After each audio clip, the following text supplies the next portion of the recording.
சம்பந்தம் இல்லை. கிணற்றில் போடப்பட்டார் யூசுப் அலைஹிஸ்ஸலாம். பிரயாண கூட்டத்தை அந்த பகுதியால் வர செய்தது யூசுப் அலைஹிஸ்ஸலாமா? அந்த காட்டு பகுதியால் வர செய்தது யூசுப் அலைஹிஸ்ஸலாமா? இல்லை. அதில் யார் நாடி இருக்க வேண்டும்? அது அல்லாஹ்வுடைய கையில் உள்ளது. அல்லாஹ் தஆலா அவர்களுக்கு எண்ணத்தை கொடுத்து அங்கே வர செய்கிறான். சிறைச்சாலையில் அடைக்கப்பட்டாரே, அதற்கும் மன்னர் கனவு கண்டாரே, அந்த கனவுக்கும் எந்த சம்பந்தமும் இல்லை. அவரது விடுதலைக்கும் சம்பந்தம் இல்லை. அல்லாஹ் தஆலா அவரை கனவு காண செய்வது யூசுப் அலைஹிஸ்ஸலாமுடைய கையிலும் இல்லை. ஒருவனை உயர்த்துவதற்கு நான் சொல்லுகிறேன், கனவு காண வைக்கிறான் அல்லாஹ் தஆலா. கனவு கண்டு அதை விளக்கம் கேட்க வைக்கிறான் அல்லாஹ் தஆலா. கேட்க வைக்கிற நேரத்தில் ஏற்கனவே சிறையில் இருந்து ஒருவரை அந்த இடத்தில் அல்லாஹ் வைக்கிறான்.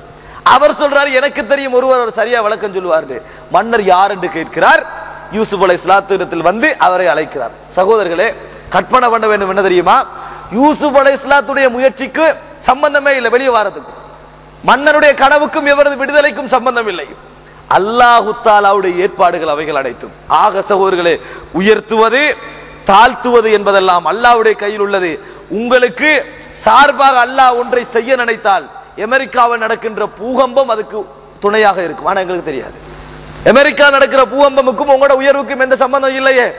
ஆனால் உங்களுக்கு பொறவு தெரியவர் அதுக்கு என்ன சம்பந்தம். சில வேளை உங்களது தாழ்வுக்கும் ஜப்பானிலே நடக்கின்ற ஒரு பெரிய ஒரு வளர்ச்சிக்கும் சம்பந்தம் இருக்கும், உங்களுக்கு தெரியாதது. அல்லாஹ் காய கொண்டு வந்து அப்படி சேர்ப்பான். அது அல்லாஹ்வுடைய கையில் ஒரு விஷயம்.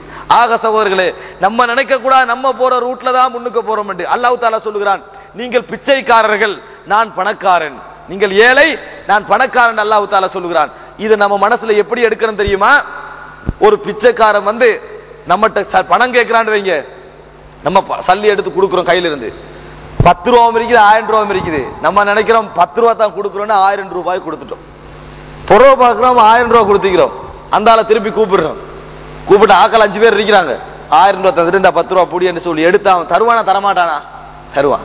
அவன் பிச்சைக்காரன் அடிப்பான். 5 பேர் இருக்கிறாங்கன்னது அடிப்பாங்க தெரியும். அவனுக்கு இந்த சமூகத்துல எந்த விதமான சக்தியும் இல்லை, அவனுக்கு துணையெல்லாம் யாரும் இல்லை.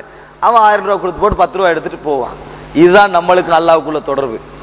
கொடுத்த மாதிரி வாங்குவான் அல்லாஹ். ஆனா எங்களுக்கு ரூட் தான் தெரியாது. கொடுத்த மாதிரி பிச்சைக்காரன் எப்படி நாம வாங்குறோமோ, அல்லாஹ் நீங்க பிச்சைக்காரன் நான் பணக்காரன் என்றான். எப்படி நாம் அல்லாஹ் தஆலா தந்தது எங்களுக்கு ரூட் தெரியாதோ, கோடி கோடியா சம்பாரிச்சு அவனுக்கு ரூட் சரியா விளங்காது எப்படி எல்லாம் சம்பாரிச்சேன்.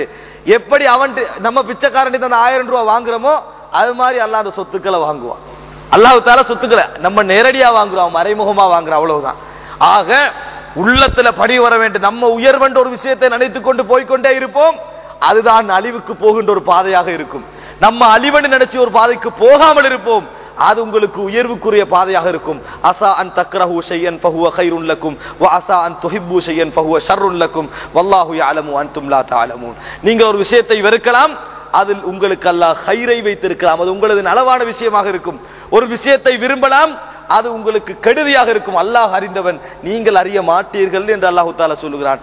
ஆக சகோதரர்களே, எல்லா முடிவுகளும் ரப்புல் ஆலமீனுடைய கையிலே இருக்கிறது. விட்டு கொடுப்போம், பணிந்து போவோம்.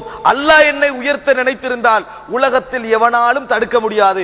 என்னை தாழ்த்த நினைத்திருந்தால் உலகத்தில் எவர்கள் சேர்ந்தாலும் என்னை உயர்த்த முடியாது என்கின்ற நம்பிக்கை எங்களது ஒவ்வொருவருடைய உள்ளத்திலும் வரும் என்றால் ஒரு நிம்மதியான வாழ்க்கையும் பணிவான வாழ்க்கையும் அல்லாஹ் தஆலா எங்களுக்கு தருவான். அப்படிப்பட்ட தூய்மையான உள்ளம் கொண்ட ஒரு வாழ்க்கை அல்லாஹ் தஆலா எனக்கும் உங்களுக்கும் தந்தருள் புரிவானாக. ஹாதா இந்தி வல் இல்மு இந்தல்லாஹ் வ அகூலு கௌலி ஹாதா வ அஸ்தக்ஃபிருல்லாஹ் லி வ லக்கும். அஸ்ஸலாமு அலைக்கும் வ ரஹ்மத்துல்லாஹி வ பரகாத்துஹு.